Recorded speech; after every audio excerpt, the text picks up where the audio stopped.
जय हिंद फ्रेंड्स। आज हिंदुस्तान की एक ऐसी महान शख्सियत का जन्मदिन है जिससे आधुनिक भारत को बहुत आशाएं हैं। जी, मैं डॉक्टर बी.आर. अंबेडकर की बात कर रहा हूं। वैसे तो हिंदुस्तान का इतिहास सितारों से खाली नहीं है और ऐसे ऐसे सितारे हैं जिन्होंने न सिर्फ इस देश, इस समाज, बल्कि पूरी मानवता को एक नई दिशा दी। उन्होंने अपने कामों से, अपने विचारों से लगभग सभी जागृत मानसिकताओं को प्रभावित किया। अवेकेंड मेंटेलिटी, अवेकेंड मेंटेलिटी सबको तो प्रभावित नहीं कर पाए। उनके साथ एक प्रॉब्लम है, ऐसे लोगों के साथ एक प्रॉब्लम है कि वो सिर्फ जागृत मानसिकताओं को प्रभावित कर सकते हैं। बुद्ध, महावीर, दादू, नानक, रैदास, गांधी, भगत सिंह, सुभाष चंद्र बोस और न जाने कितने सारे लोग। लेकिन आज 14 अप्रैल डॉक्टर बी.आर. अंबेडकर का जन्मदिन और एक बड़ा ही खास समय। मैंने कहा ना, हालांकि मैंने सोच रखा है कि मैं डॉक्टर अंबेडकर पर एक सीरीज जरूर बनाऊंगा और उस सीरीज से पहले आज मैं 4 चीजों की पर बात करूंगा। पहला, दलित।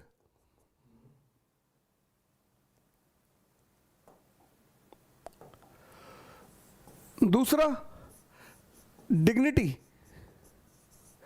तीसरा, धम्मा।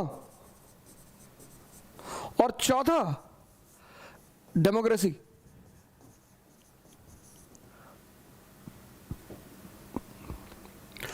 डॉक्टर अंबेडकर को इन 4 वर्डों में पिरोया जा सकता है और इन 4 वर्डों में उन पर बहुत सारी बातें की जा सकती, बहुत सारी, मतलब 20 घंटे का समय भी कम पड़ जाएगा। अगर इन 4 वर्डों पर चर्चा की जाए तो 20 घंटे का समय, 30 घंटे का समय कम पड़ जाएगा। और मैंने कहा कि डॉक्टर अंबेडकर आधुनिक भारत का, जो मॉडर्न इंडिया है, उसका भविष्य है। 14 अप्रैल 1891 में रामजी सकपाल और भीमाबाई, श्री रामजी सकपाल, रामजी सकपाल और श्रीमती भीमाबाई,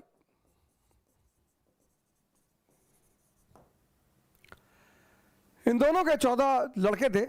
14वें पुत्र थे भीमराव रामजी। जैसा कि लगभग सभी महापुरुषों के पीछे एक कहानी होती है, ऐसे इनके पीछे भी एक कहानी है, इनके जन्म के पीछे भी एक कहानी है कि रामजी सकपाल के कोई भाई थे, वो सन्यासी हो गए थे। महार जाति के लोग मुख्यतः कबीरपंथी थे, मुख्यतः।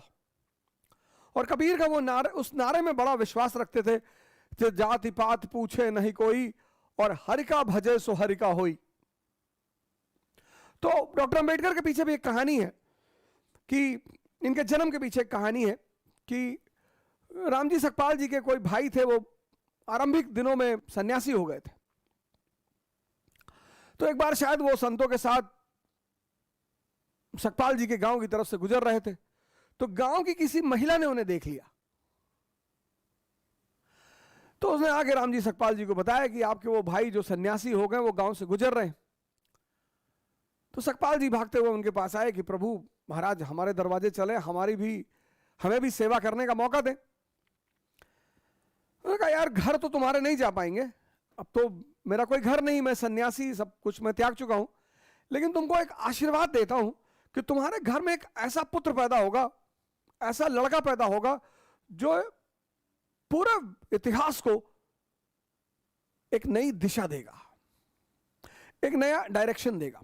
और मैं आप सभी लोगों से निवेदन करता हूं कि आप किसी भी जाति के हो, किसी भी धर्म के हो, किसी भी क्षेत्र के हो, किसी को भी मानने वाले हो, डॉक्टर अंबेडकर को बिना पढ़े उनके प्रति कोई राय ना बनाए। हमारे मित्र हैं, लातूर से एमपी भी रहे बीजेपी से, डॉक्टर सुनील बलिराम गायकवाड़, डॉक्टर सुनील बलिराम गायकवाड़, उन्होंने बड़ी सारी किताबें, मैरीन फूड्स करके किताब लिखी, और डॉक्टर अंबेडकर की जो उनकी किताब है, मतलब उनकी किताब पढ़कर मुझे बड़े सारे अंबेडकर के ऐसे पहलुओं के बारे में पता चला जिनसे मैं नावाकिफ था। 2-3 किताबें मैंने पहले भी पढ़ रखी थी, लेकिन गायकवाड़ साहब ने जो किताबें लिखी, जो किताब डॉक्टर अंबेडकर पर लिखी है, वो तो एक बहुत सारी किताबों में एक सराहनीय किताब है। तो कभी आपको मौका लगे तो डॉक्टर सुनील बलराम गायकवाड़ की वो अंबेडकर की जो जीवनी है उसको जरूर पढ़ें। और अंबेडकर एक ऐसे व्यक्तित्व हैं, अंबेडकर, गांधी, ये सब ऐसे व्यक्तित्व हैं कि इन पर सुनकर राय ना बनाएं। अगर इन लोगों पर सुनकर आपने राय बनाई, जैसे मैं एक बड़ा छोटा सा एग्जांपल आपको देता हूं, गांधी को इतना गाली देते इस देश में, इतना लोग गाली देते, इतना, पर सर जब आप उस आदमी को पढ़ेंगे ना और समझेंगे, आज 2022 भारत एक राष्ट्र है। 1922 भारत राष्ट्र था ही नहीं।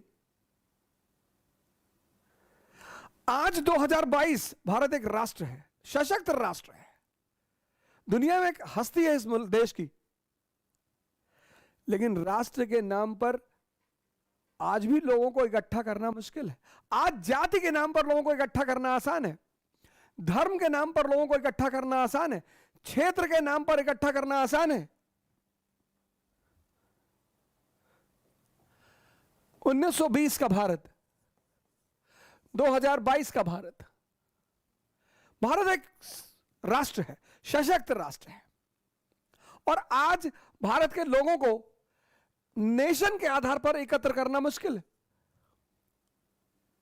और 1920 में राष्ट्र था ही नहीं। मैंने कहा ना, आज आप लोगों को जाति के नाम पे इकट्ठा कर लेंगे, आज आप लोगों को धर्म के नाम पे इकट्ठा कर लेंगे, क्षेत्र के नाम पे इकट्ठा कर लेंगे, लेकिन राष्ट्र के नाम पर। और जब उस आदमी ने नॉन कोऑपरेशन मूवमेंट शुरू किया, अरे भारी भीड़, उस बैकग्राउंड में जब अंग्रेजों ने जलियांवाला बाग नरसंहार किया था, उस बैकग्राउंड में आप सोचो सर, बिना राष्ट्रवाद की धारणा के लोगों को बाहर बुलाना कितनी बड़ी उपलब्धि रही होगी इस व्यक्ति की। सर वो आम बात नहीं है। इसलिए मैं आप सभी लोगों से इस देश में निवेदन करता हूं, खासकर अपने युवा मित्रों से निवेदन करता हूं, बहुत जल्दी भावुक हो जाते हैं। व्हाट्सएप यूनिवर्सिटी से दूर रहें, फेसबुक यूनिवर्सिटी से दूर रहें, इन सब यूनिवर्सिटियों से दूर रहें, पढ़ें। आज इसीलिए मैं इस व्यक्ति पर बोलना रहा हूं, डॉक्टर भीमराव रामजी अंबेडकर। कुछ लोगों का बड़ा महत्व है इनकी जीवन में। एक तो इनके टीचर हैं अंबा वाडकर, उनका बड़ा महत्व है। अंबा वाडकर, इनका बड़ा महत्व है। एक इनके दोस्त है फेलिक्स वाइली, ये इनके जापानीज दोस्त हैं, फेलिक्स वाइली। एक इनके दोस्त हैं नवल बैथना, पारसी दोस्त। और इनकी वाइफ सविता अंबेडकर, श्रीमती सविता अंबेडकर। ऐसे बड़े सारे लोग हैं, ऐसे कई सारे लोग हैं जो इनसे बड़ा जुड़े रहे, लेकिन इन 4-5 लोगों का बड़ा प्रभाव रहा इनके ऊपर। कई सारे लोग हैं, कई सारे लोग हैं जो इनके जीवन से जुड़े रहे, लेकिन इन लोगों का बड़ा जबरदस्त योगदान रहा इनके जीवन में। तो मैंने कहा कि डॉक्टर अंबेडकर को 4 शब्दों में पिरोया जा सकता है। पहला शब्द दलित। पहली बार डिप्रेस्ड क्लास का जो उल्लेख हुआ वो हुआ एक्ट ऑफ 1919 में। डिप्रेस्ड क्लासेस का जो उल्लेख हुआ वो एक्ट ऑफ 1919 में। डिप्रेस्ड क्लासेस, हरिजन नहीं, महार नहीं, किसी जाति का नाम नहीं लिया गया। डिप्रेस्ड क्लासेस, डिप्रेस्ड यानी सताए हुए लोग, परेशान लोग, अपने अधिकारों से वंचित लोग। आज तो डॉक्टर अंबेडकर को एक ब्रांड बना लिया गया, वोट बैंक। काफी दिनों तक गांधी जी वोट बैंक बने रहे। मैं तो बहुत सारे लोगों से, आज उनका बर्थडे था, मेरे कई सारे मित्र हैं, बड़ा बैनर वैनर लगवा रहे थे, तो मैंने उनसे पूछा भी कि अरे भैया कुछ हमें भी बताओ इनके बारे में। अरे बोले हम ही को कहां पता है। डॉक्टर अंबेडकर को वोट बैंक मत बनाओ, डॉक्टर अंबेडकर को मार्गदर्शक बनाओ।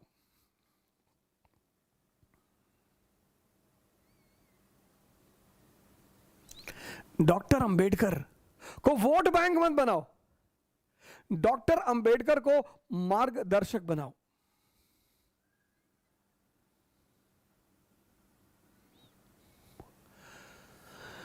डिप्रेस्ड क्लासेस और दलित मतलब सताए हुए, हर सताए हुए आदमी, हर सताए, पूरी दुनिया में, भारत में नहीं, सिर्फ भारत में नहीं, पूरी दुनिया में जहां भी लोग सताए जा रहे हैं उनके लिए एक बहुत बड़ा आधार है डॉक्टर अंबेडकर।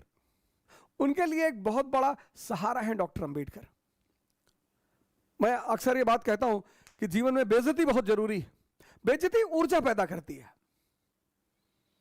तारीफ बर्बाद करती है। बहुत सारे बड़े घर के लोग कुछ नहीं कर पाए जिनके पास सारी सुविधाएं थी, क्योंकि कभी किसी ने उनकी बुराई नहीं की होगी, कभी किसी ने उन्हें डांटा नहीं होगा। एक घटना और है इनके जीवन की कि अपने पिताजी से गोरेगांव में मिलने जा रहे थे, तो पगाली से आगे, पगाली रेलवे स्टेशन से इन्होंने ट्रेन पकड़ी, अगले रेलवे स्टेशन पर ये उतरे और इनके पिताजी को शायद इन लोगों ने लेटर लिखा, वो लेटर इनके पिताजी को मिला नहीं। तो ये इन्होंने रेलवे मास्टर से प्रार्थना की कि साहब हमको और हमारे भाई को पिताजी से मिलने जाना और हमको एक बैलगाड़ी की व्यवस्था की जाए, एक कार्ट की व्यवस्था की जाए। तो स्टेशन मास्टर ने व्यवस्था कर दी। अब वो जो कार्ट वाला था, बैलगाड़ी वाला, वो इन लोगों को लेकर चला। रास्ते में उसे पता चला कि ये दलित हैं, ये महार हैं, अनटचेबल हैं। उसने दोनों लोगों को उठाकर बाहर फेंक दिया और जो भी फेंका गया, जो भी समाज में बाहर फेंका गया, चाणक्य, गांधी, अंबेडकर, ये घटना बड़ी प्यारी है कि जो भी समाज में बाहर फेंका गया, चाणक्य, गांधी, अंबेडकर, फेंके तो लोग डेली जा रहे हैं,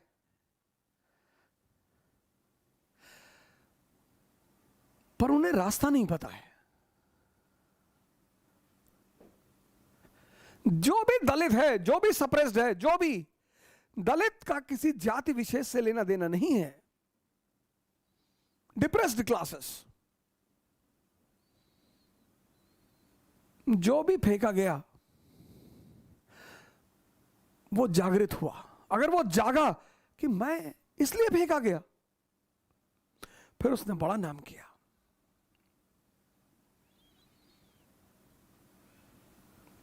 ऑल इंडिया डिप्रेस्ड क्लास की स्थापना की, फिर डिप्रेस्ड क्लास के रिप्रेजेंटेटिव के रूप में राउंड टेबल कॉन्फ्रेंस को अटेंड किया और मानवता, गांधी जी ने कहा हम खाना नहीं खाएंगे, भूखे रहेंगे। अंबेडकर कहते थे रहो भूखे, हम क्या कर सकते हैं। लेकिन अंबेडकर एक मानवतावादी व्यक्ति हैं, उदार,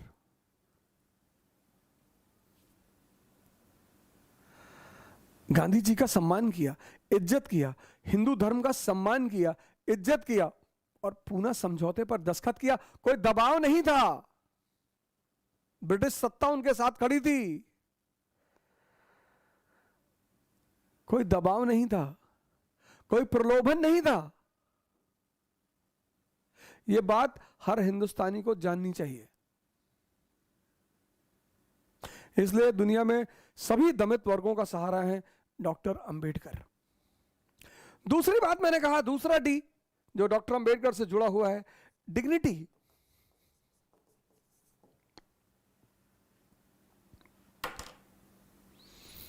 हर व्यक्ति, जैसे मैं बहुत लोगों को मना करता हूं, भैया सेल्फी मत लिया करो, भैया सबका पैर मत छुआ करो। पैर छूना बहुत अच्छी बात है, पर जिसने आपके जीवन में परिवर्तन किया हो, आपका कोई मूल्य नहीं है। इंसान होना अपने आप में एक बहुत बड़ी बात है, जीव होना नहीं, इंसान। आपने घरों में सुना होगा, बड़े भाग्य मानुष तन पावा। वो इसीलिए कि मानव को ही यह सुविधा है कि वो मानव शरीर में रहते हुए भगवान बन जाए।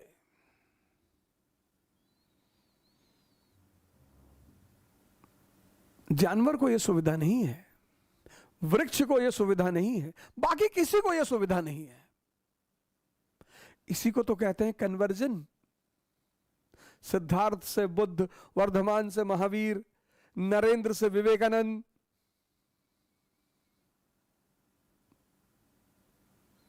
डिग्निटी।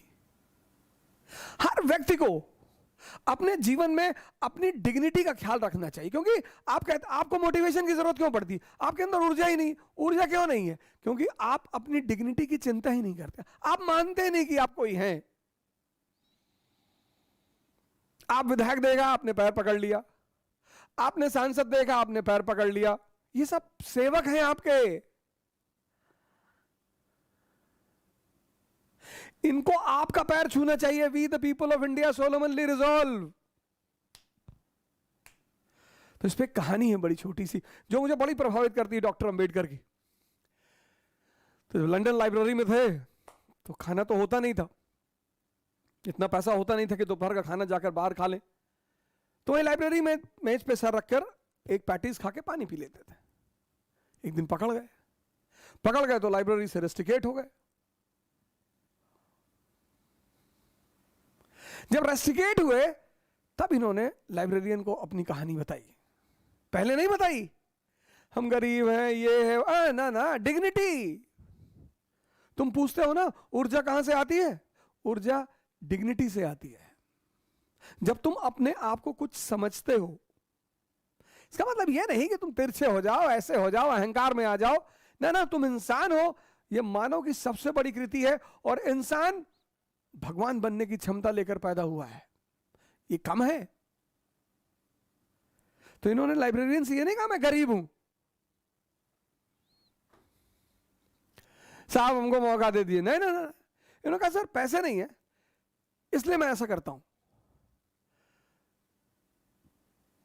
तो उस जो लाइब्रेरियन ने कहा कि अच्छा ऐसी बात है, कोई बात नहीं, मैं तुम्हें परमिशन फिर से दे दूंगा, बशर्ते कंडीशन ये है कि तुम अगले कल से हमारे साथ लंच करोगे। जहां चाह वहां राह।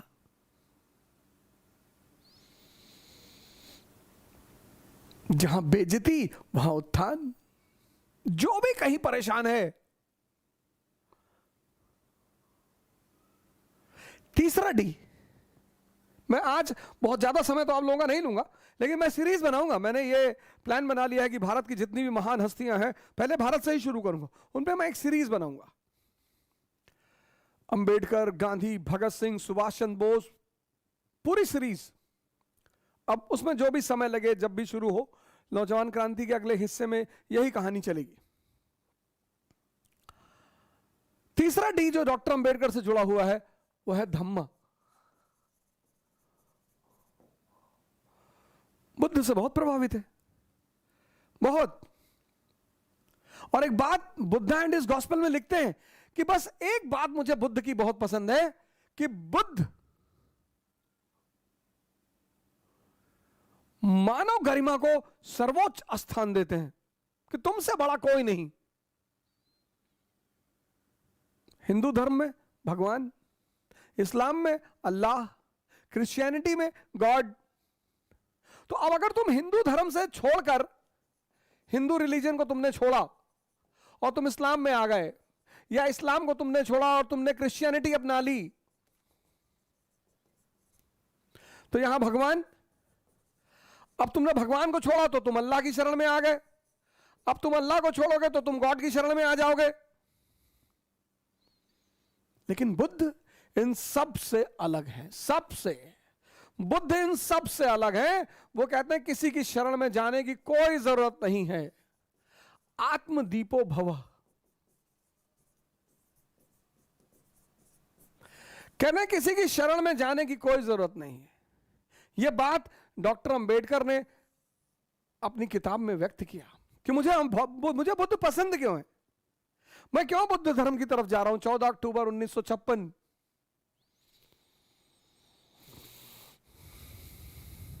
बुद्ध धर्म तो भारत में खत्म हो चुका था।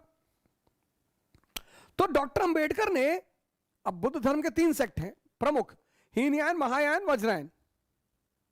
डॉक्टर अंबेडकर ने कहा नवयान।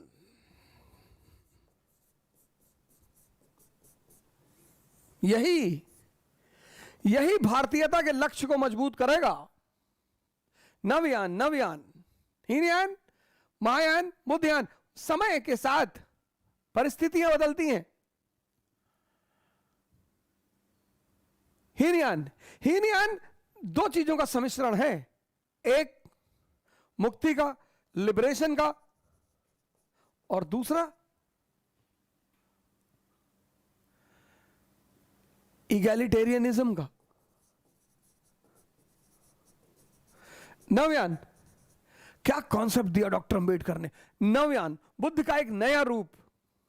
नवयान, इस नवयान में बैठकर हर भारतीय एनलाइटेंड हो सकता है, जागृत हो सकता है, उसे किसी की कोई जरूरत नहीं। नवयान,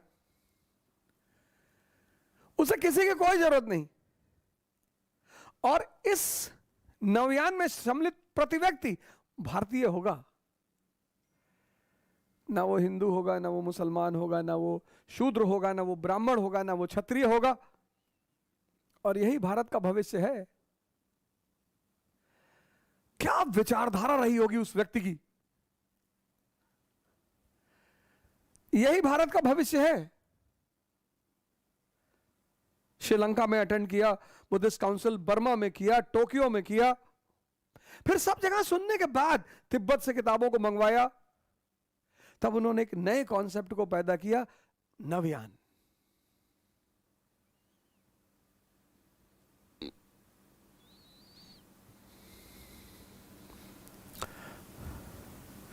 तुम अंबेडकर से अगर नफरत करते हो, इसका मतलब तुम अंबेडकर को जानते ही नहीं।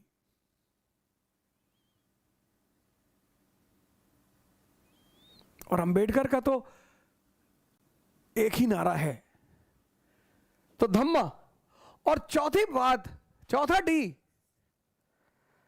बहुत बड़ा, डेमोक्रेसी। लेकिन डेमोक्रेसी पाने के लिए शिक्षित होना पड़ेगा, लिटरेट। डेमोक्रेसी सबका खेल नहीं है। आजकल हमारे बड़े सारे लीडर हैं, कह रहे मूंछ रखो। ये तो अंबेडकर ने नहीं कहा। अंबेडकर का चेहरा देखो भगवान की तरह क्लीन शेव्ड। मूंछ तो राक्षस लोग रखते हैं, जिनके अंदर, अब मेरे अंदर थोड़ी बहुत है, ज्यादा भी हो सकती है, तो मैं रखा हूं। मूंछ रखने को कहां डॉक्टर अंबेडकर कह गए? बुलेट चलाने को कहां डॉक्टर अंबेडकर कह गए? डॉक्टर अंबेडकर ने तो एक बात कही सबसे शानदार, कहा शिक्षा शेरनी का दूध है, जो पिएगा वो दहाड़ेगा। इसलिए तो किताब ली हुई उनकी फोटो आती है। मोक्ष मुक्ति नहीं है, बुक मुक्ति है। बुक, किताब। हर दलित व्यक्ति, शोषित व्यक्ति, परेशान व्यक्ति बस किताबों से दोस्ती कर ले। इतनी इज्जत डॉक्टर अंबेडकर को क्यों मिली? दलित थे इसलिए नहीं, रिजर्वेशन नहीं, क्योंकि उनसे शिक्षा में मुकाबला करने वाला कोई नहीं था।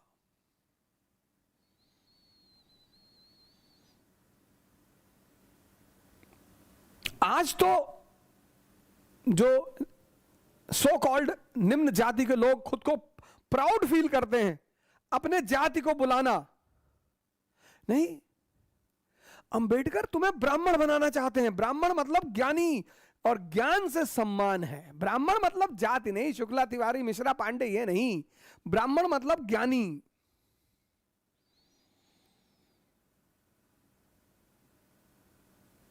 और ज्ञान का ही तो सम्मान है, और ज्ञान का ही तो फल है।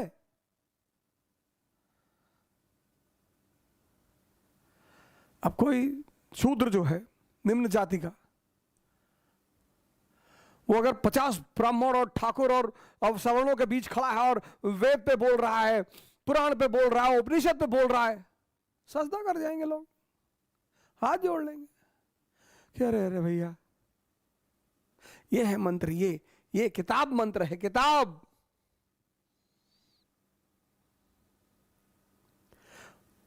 उनकी मेरे पास बड़ी सारी फोटो है उनकी, बड़ी सारी, मतलब उनकी बचपन से लेकर उनकी मृत्यु तक। न्यूयॉर्क में जो उनके साथ उनके जो दोस्त थे, नवल जिनके साथ रहते थे, और उनकी बड़ी सारी फोटोग्राफ्स मेरे पास हैं। एक तो हमारे मित्र हैं यूडी सनी, महाराष्ट्र से, इकरा के फाउंडर भी हैं। उन्होंने मुझे एक फोटो गिफ्ट की थी जिसमें उनकी बहुत सारी डिग्रीज हैं।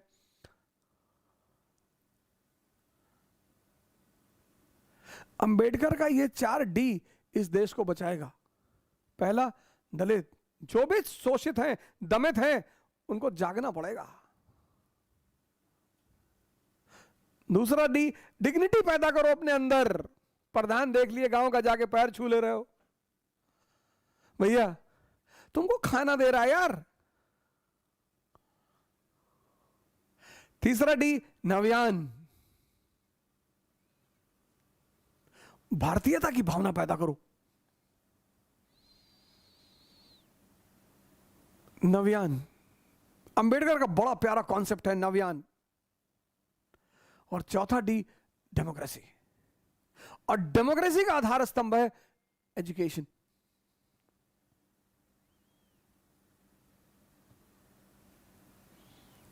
बाकी मैं सीरीज शुरू करूंगा, और पहली सीरीज डॉक्टर अंबेडकर पे ही बनाऊंगा। जय हिंद।